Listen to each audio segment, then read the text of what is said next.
Paano mo nga ba mababago yung mahirap na buhay na meron ka ngayon? Pag-usapan nga natin yan mga boss, kung ano nga ba ang mga katotohanan na kailangan mong tanggapin para mabago ang buhay mo.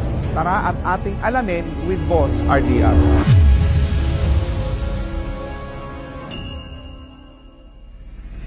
Hanggang ngayon ba, pakiramdam mo, walang kwenta ang buhay mo? Ano ang kaya mong isacrifice para sa mga pangarap mo? Ang pagbabago ng buhay, mga boss, isa yang desisyon na kailangan mong panindigan hanggang dulo. Maraming tao ang gustong baguhin ang buhay nila, pero wala namang ginagawang aksyon. O di kaya naman, gagawa nga ng aksyon. Pag nakaranas na ng mga problema, nako, hihinto na yung mga yan. At magpapakalugmok at doon na lang mag-i-stay sa problema nila. Meron din namang mga tao na napakaraming dahilan. Kesyo pakiramdam nila, meaningless na o hanggang ganun na lang sila sa buhay nila. Kaya tinatamad ng kilusan ang mga pangarap nila. Marami niyan mga boss, yung tipong dahil ilang beses nang hindi naging successful yung ginagawa nila, titigil na lang at hihinto and ending, wala nang progress. Hahayaan na lang nila kung saan sila dalhin ng agos ng buhay.